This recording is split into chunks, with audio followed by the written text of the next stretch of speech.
Ya, sahabat, kita jumpa lagi di kanal Perspektif dengan saya, Andre Vincent Wenas. Kali ini ada catatan dari Bapak Markus Wauran seputar PLTN terapung, berjudul PLTN terapung keunggulan Rusia.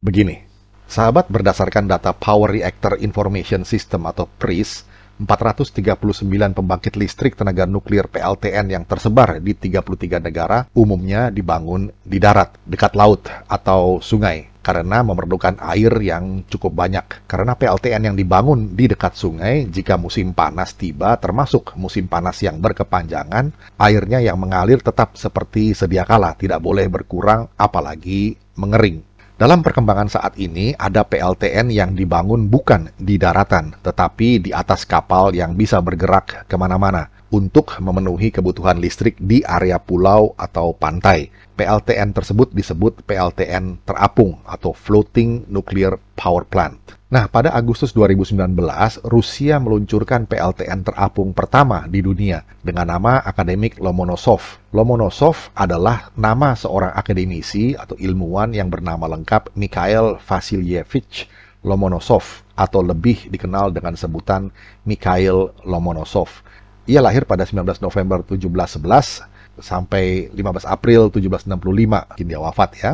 Seorang polimath Rusia, sejarawan dan penulis yang telah membuat kontribusi yang penting dalam bidang sastra, pendidikan, dan sains Rusia. Satu di antara penemuannya adalah atmosfer Venus. Dia juga berpengaruh dalam bidang sains seperti sains alam, kimia, mineralogi, sejarah, seni, filosofi, alat optik, dan lain sebagainya. Wah, ini jenius sekali ya. Dr. Mursid Djokolelono, lulusan Institut Teknologi Energi Moskow, dalam bukunya yang berjudul PLTN terapung untuk produksi listrik dan air bersih, sebuah opsi bagi wilayah kepulauan, mengartikan PLTN terapung adalah PLTN yang dipasang di atas tongkang, lengkap dengan switchyard dan peralatan transmisi. Tetapi untuk berpindah tempat, maka kapal atau tongkang itu sendiri perlu dihela atau ditarik kapal lain. Sebenarnya gagasan pertama PLTN terapung menurut Dr. Mursid berasal dari Richard Eckert, wakil presiden New Jersey Public Services and Gas, Amerika Serikat. Westinghouse Corporation dan Tenneco bahkan telah menunjuk perusahaan barunya, Offshore Power Systems, untuk membangun beberapa unit PLTN terapung dari jenis PWR atau Pressurized Water Reactor yang akan menghasilkan masing-masing 1.150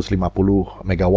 PLTN ini akan ditempatkan 12 mil di timur laut Atlantic City untuk dioperasikan tahun 1980 sampai 1981. Namun, proyek ini dihentikan karena berbagai alasan. Di Indonesia ada contoh pembangkit listrik terapung, yaitu PLTG, pembangkit listrik turbin gas, yang dibuat oleh PT PAS atau Surabaya, bekerja sama dengan perusahaan IHI atau Ishikawa Jima Harima Heavy Industries dari Jepang. PLTG 30 MW di atas tongkang ini dilengkapi dengan penyimpanan bahan bakar minyak dan switchyard, dipesan dan dioperasikan oleh PT PLN Sektor Barito Gardu Induk Seberang Barito di tepi Sungai Barito Banjarmasin, Kalimantan Selatan. Tambatannya dilakukan dengan cara pemasangan klem yang dihubungkan dengan tambatan dolphin, sehingga tambatan tetap erat tetapi fleksibel terhadap ombak dan pasang surut laut. Ini terjadi pada tahun 1997. Pembangkit listrik tenaga nuklir PLTN yang dapat dipindahkan disebut dengan PLTN lepas pantai, Offshore Nuclear Power Plant atau ONPP. Sudah dikembangkan oleh beberapa negara dengan berbagai tipe dan daya keluarannya. Amerika mengembangkan dengan daya 125 MW dan NuScale 45 MW per modul, yang keduanya berbasis PWR. Rusia, selain yang disebutkan di atas, juga mengembangkan SVBR-100 dengan daya 100 MW per modul. Jepang mengembangkan 4S Super Safe Small and Simple 10 MW. India membangun sebesar 100 kWh dinamakan CHTR, Compact High Temperature Reactor. Kemudian Korea membangun SMART, System Integrated Modular Advanced Reactor, 100 MW. Argentina dengan CAREM 300 atau Central Argentina de Elementos Modulares, sebesar 300 MW.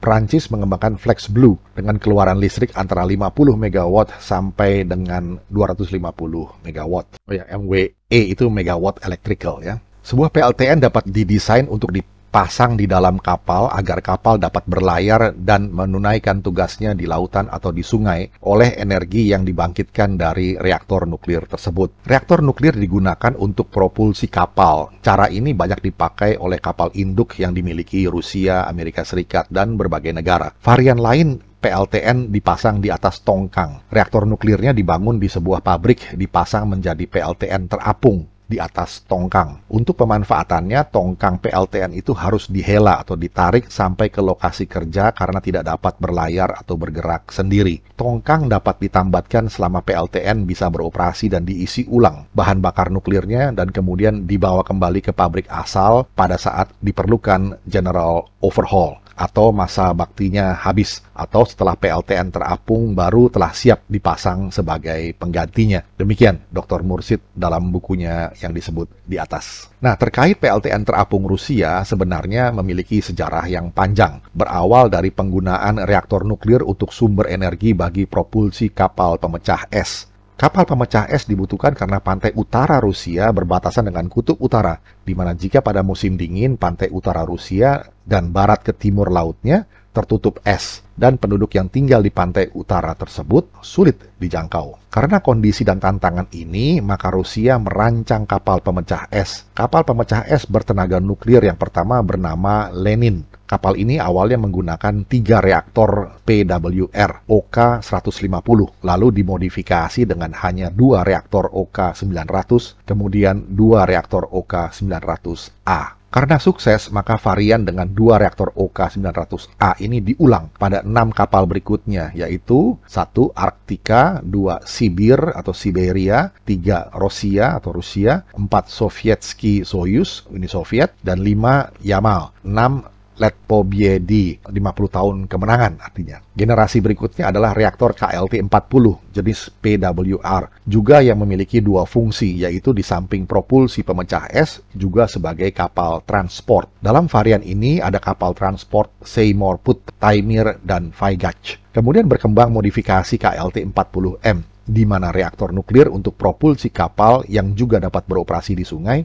Dalam perkembangan selanjutnya muncul modifikasi KLT-40S sebagai PLTN terapung di atas tongkang. PLTN terapung KLT-40S ini desain teknisnya disetujui oleh Kepala Kementerian Tenaga Nuklir Rusia, Minatom, Alexander Rumatyev, tanggal 28 Oktober 2002, yang sebelumnya telah disetujui Presiden Rosenergoatom Oleg Sareyev dan Direktur Badan Galangan Kapal Rusia Vladimir Pospelov. Proyek KLT-40S ini mulai didanai akhir 2002-an, direncanakan beroperasi tahun 2008. Rencana semula lokasi proyek KLT-40S ini akan dibangun di Pevek di wilayah Chukotka, pantai utara Rusia, wilayah timur laut. Kemudian dipindahkan ke Severodvinsk, pantai utara Rusia, wilayah barat laut. Severodvinsk saat ini adalah kota pelabuhan modern dengan berbagai industri di dalamnya, termasuk tempat konstruksi dan reparasi kapal selam nuklir. Ternyata proyek ini tidak jalan karena berbagai hambatan,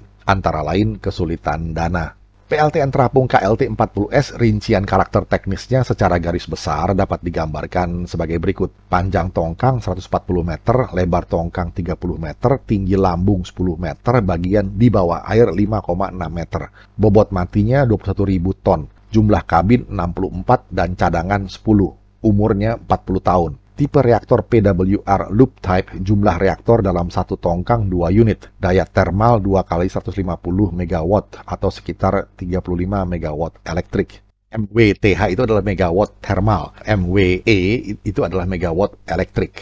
Kemudian interval penggantian bahan bakar 2,5 sampai 3 tahun. Konsumsi bahan bakar nuklir 2 kali 67 kg U-235 per tahun, dibandingkan dengan bahan bakar minyak 120.000 ton per tahun, dan batu bara 200.000 ton per tahun. Generator diesel darurat 4 kali 300 kW. Jaringan generator darurat 4, tegangan 400 volt, transformator 8, daya nominal 8 kali 16 kVA. Sistem listrik KLT-40S terdiri atas 3, yakni 1. Sistem produksi dan transmisi elektroenergi. 2. Pasokan listrik untuk penggunaan sendiri pada operasi normal. 3. Sistem pasokan listrik untuk keadaan darurat. Perbedaan pokok desain PLTN di atas tongkang dan PLTN yang stasioner di atas daratan adalah kekompakan dan ketahanan terhadap goncangan. Seperti pada PLTN pada umumnya, desain haruslah memastikan bahwa pada kondisi berat atau darurat, reaktor akan tetap utuh, kedap, terpadamkan, dan terdinginkan. KLT-40S juga telah memenuhi aturan-aturan Rusia, misalnya sebagai berikut. 1. Prinsip umum syarat keselamatan. 2. Peraturan keselamatan nuklir untuk reaktor PLTN. 3. Standar keselamatan radiologi. 4. Standar kesehatan TH 2.6.1.054-96. Undang-Undang Federasi Rusia Keselamatan Radiologi bagi Penduduk. 5. Peraturan tentang klasifikasi dan pembuatan kapal nuklir bagi Register Navigasi Kapal Laut Rusia. Lanjut, di sisi lain KLT-40S telah memenuhi berbagai rekomendasi IAEA International Atomic Energy Agency seperti konsep Defense in Depth, Proven Engineering Practices, Fail-Safe Principle, Redundancy, Diversity and Independence, Deterministic and Probabilistic Safety Assessment, Passive Systems, Man-Machine Interactions, Severe Accident. Selanjutnya di dalam desain perangkat keras konsep keselamatan telah diwujudkan antara lain dengan ECCS, Emergency Core Cooling System, Containment, sistem pendinginan dan reduksi tekanan containment baik secara aktif maupun pasif. ECCS terdiri atas yang bertekanan tinggi dan yang bertekanan rendah, secara aktif maupun pasif. Faktor keamanan untuk PLTN terapung juga sudah diantisipasi dari ancaman teroris. Kita kenal istilah Maximum Credible Accident, MCA, bagi penilaian keselamatan dan berikutnya untuk keamanan muncul Maximum Credible Threat atau MCT yang tertuang dalam Design Basic Threat. Ancaman dasar desain umumnya tidak diumumkan, hanya diketahui oleh kalangan terbatas. PLTN terapung KLT-40S di samping menghasilkan listrik, juga memproduksi panas dan air bersih melalui proses desalinasi. Desalinasi adalah proses memperoleh air bersih dari pengurangan atau penghilangan garam dalam suatu larutan. Pada proses desalinasi air laut, air bersih diperoleh dengan mengambil pengotornya. Jadi limbah proses desalinasi yang merupakan larutan dengan konsentrasi unsur-unsur dan garam senyawanya yang lebih tinggi. Setelah proyek KLT-40S ini tertunda beberapa tahun, maka pada tahun 2011 dimulai kembali dan lokasi tetap di Severodvinsk. Nilai proyek sebesar 208,84 juta US dollar menurut perhitungan tahun 2006. Jikalau dana ini tersedia, maka diharapkan PLTN terapung ini beroperasi 5 tahun kemudian, kira-kira tahun 2016. Dalam penerbitan IAEA TechDoc 1536 tahun 2007, Aneks ke-19 yang ditulis pihak Federasi Rusia menyatakan bahwa desain detail KLT-40S dan unit pembangkit terapung telah selesai dan disetujui. Izin dari Rostekhnadzor, sebelumnya disebut Gosatomnadzor, Rusia, untuk tapak dan pembangunan pembangkit listrik terapung di Severodvinsk telah diperoleh. Tepatnya, izin lokasi di Severodvinsk, wilayah Arkhangelsk untuk penempatan PLTN terapung KLT-40S telah diberikan oleh Gosatomnadzor nomor GN 01101914 tanggal 28 Oktober 2002. Adapun pembagian ruangan dari tongkang PLTN KLT-40S secara garis besar dapat dijelaskan sebagai berikut. 1. Kompartemen reaktor, reaktor plant compartment, di mana dalam ruangan ini terletak reaktor nuklir dan kompartemen penyimpanan bahan bakar bekas, spent fuel storage facility. Kompartemen turbin generator compartment. Yang ketiga, kompartemen mesin listrik atau electrical engineering compartment. Dalam kompartemen inilah produksi akhir PLTN terapung disiapkan, listrik dan uap panas untuk pemanasan dan air desalinasi. Yang keempat, kompartemen peralatan bantu, auxiliary equipment, di mana dalam ruangan ini terdapat ruang kendali reaktor nuklir dan kendali seluruh peralatan PLTN terapung. Yang kelima, kompartemen tempat tinggal atau living section, yang terdiri dari ruang tempat tinggal para awak tongkang PLTN, yang terdiri dari tempat tidur, tempat pertemuan, kamar makan, ruang olahraga, dan rekreasi. Setelah mengalami penundaan karena berbagai tantangan, maka PLTN terapung KLT-40S bernama Akademik Lomonosov diluncurkan pada bulan Agustus 2019 di Pelabuhan Murmansk.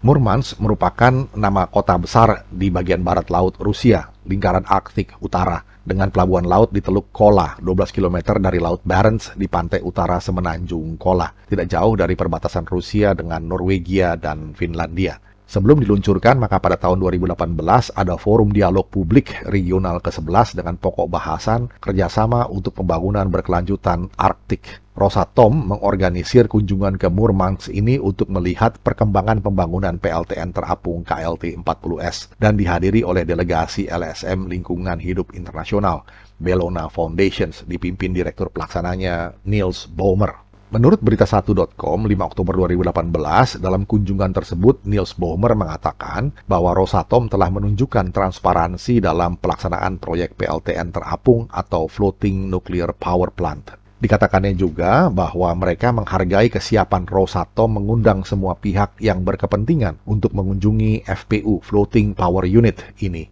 Pada tanggal 23 Agustus 2019, akademik Lomonosov berlayar dari Pelabuhan Murmansk menuju pantai utara menuju Pelabuhan Pevek, sebuah kota dari distrik federal Chukotka. Jaraknya sekitar 5.500 km dan telah tiba pada bulan Desember 2019.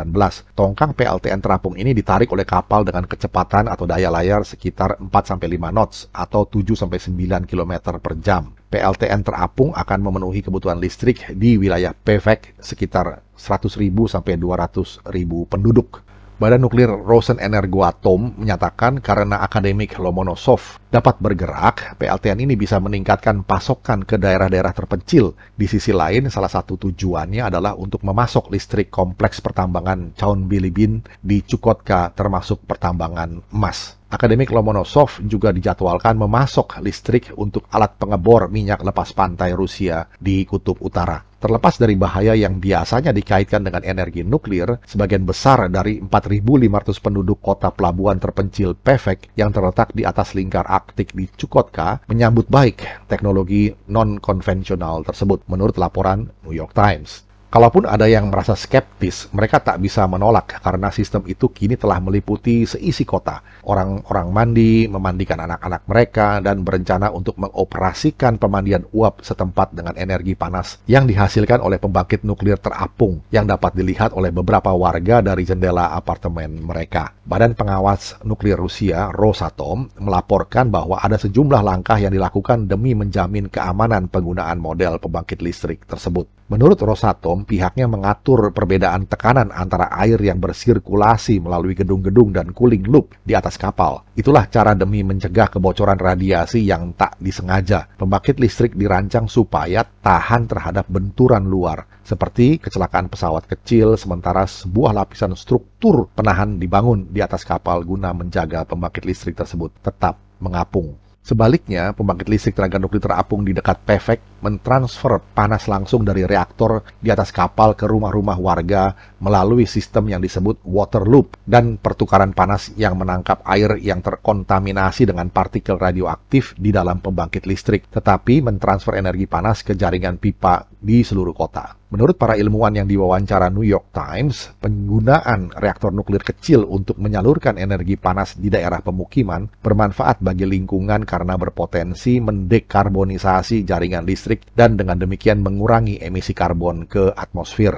PLTN terapung ini sangat cocok dengan Indonesia sebagai negara kepulauan. Dari kumpulan pendapat beberapa ahli, R. Andika Putra Dwijayanto dalam tulisannya merumuskan beberapa potensi keunggulan PLTN terapung untuk wilayah Indonesia, yaitu: pertama, karena dipasang di atas kapal, kendala-kendala tentang pembebasan lahan dan sindrom NIMBY, not in my backyard, atau asal tidak di halaman belakang rumahku, secara praktis tidak ada. Instalasi yang terpasang di darat hanya sambungan ke jaringan listrik saja. Isu fault tektonik yang menjadi perhatian dalam pembangunan PLTN pun otomatis lenyap. Gempa tidak lagi menjadi isu yang bisa dieksploitasi kalangan anti-nuklir. Yang kedua, PLTN terapung dapat menjangkau kawasan-kawasan kepulauan kecil dan wilayah yang sulit dijangkau melalui darat, seperti beberapa kawasan di Papua. Karena PLTN terapung sudah dibangun dan terpasang di kapal sejak sebelum pemberangkatan, tidak ada pembangunan yang perlu dilakukan di kepulauan kecil dan wilayah yang sulit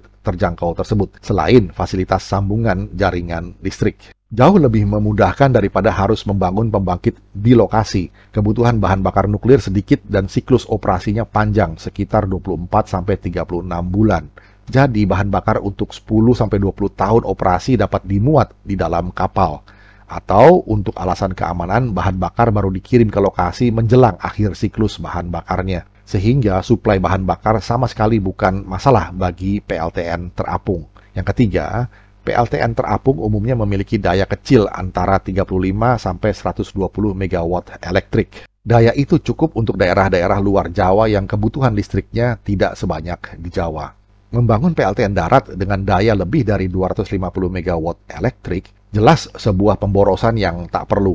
Jadi PLTN terapung memiliki skala rentang daya yang lebih pas. Yang keempat, lebih selamat dari tsunami. Sifat gelombang tsunami adalah baru mulai meninggi ketika mencapai air dangkal. Tetapi di air yang lebih dalam nyaris tidak terasa. Karena panjang gelombang tsunami di permukaan laut dalam sangat panjang, amplitudonya jadi kecil. Sehingga PLTN terapung yang doknya berada di permukaan laut dalam tidak akan terpengaruh oleh gelombang tsunami. Eksistensi PLTN terapung pun berpotensi membantu peringatan dini tsunami. Sistem instrumentasi pendeteksi dini tsunami dapat dipasang di PLTN terapung. Karena tidak ada masyarakat yang bisa begitu saja naik ke atas kapal pengangkut PLTN ini, vandalisme dan pencurian terhadap komponen sistem peringatan dini tsunami bisa dikatakan tidak akan terjadi. Namun, hal ini butuh konfirmasi dari pakar di bidangnya. Yang kelima, PLTN terapung dapat digunakan untuk desalinasi air laut. Hal ini penting untuk wilayah-wilayah yang sering kekurangan air bersih. Selain membangkitkan listrik, panas buangan dari PLTN terapung bisa digunakan untuk desalinasi air laut, menghasilkan air bersih yang layak digunakan untuk keperluan sehari-hari masyarakat. Kedepannya, selain desalinasi air laut, PLTN terapung berpotensi juga memproduksi bahan bakar sintetis. Jadi PLTN terapung digunakan untuk hidrolisis air dan memisahkan CO2 dari air laut. Hidrogen dan CO2 yang dihasilkan kemudian disintetis untuk menghasilkan bahan bakar mirip bensin untuk keperluan transportasi. Keunggulan dari bahan bakar sintetis ini adalah netral emisi CO2 dan tidak ada kontaminasi pengotor. Yang keenam, level keselamatannya tinggi. Kontras dengan asumsi sebagian orang ketika pertama mendengar PLTN terapung. Tingkat keselamatannya tidak berkurang, malah mungkin lebih baik. Setidaknya dari segi termohidrolik. Karena posisinya berada di atas permukaan laut, PLTN terapung memiliki akses pendingin yang secara praktis tidak terbatas. Air laut menjadi heat sink alami bagi reaktor nuklirnya. Ketika misalnya terjadi overheating, pendinginan reaktor dapat dilakukan tanpa harus khawatir kekurangan suplai pendingin eksternal. Menyadari akan manfaatnya PLTN terapung untuk Indonesia sebagai negara kepulauan atau maritim, sebagaimana digambarkan di atas, maka sudah saatnya Indonesia memanfaatkan teknologi ini. Sebagai persiapan, perlu membuat aturan tentang keberadaan PLTN terapung ini termasuk konsultasi dengan pihak Rusia dan IAEA. Indonesia tidak perlu ragu dengan PLTN Rusia karena teknologinya sangat maju, sangat bersaing, bahkan ada segi-segi yang lebih maju dari yang dikuasai negara-negara barat. Juga referensinya, PLTN pertama yang beroperasi di dunia adalah buatan Rusia, bulan Juni 1954 di Obninsk, 100 km dari Moskow. Di sisi lain, Indonesia juga jangan terlalu miring memihak pada teknologi barat, seperti ternyata saat ini antara lain pembelian pesawat tempur, kapal selam untuk kepentingan militer, dengan mengabaikan atau membatalkan kontrak pesawat tempur Sukhoi dengan Rusia. Indonesia harus belajar di pengalaman saat Orde Baru di mana ada komponen dari pesawat TNI AU yang dibeli dari Amerika Serikat yaitu C-130 tipe Hercules untuk TNI AU diboikot oleh Amerika Serikat karena isu HAM. Akibatnya, kegiatan program TNI khususnya Angkatan Udara sangat terganggu. Akibat boikot tersebut, beberapa pesawat dikandangkan karena tidak bisa terbang.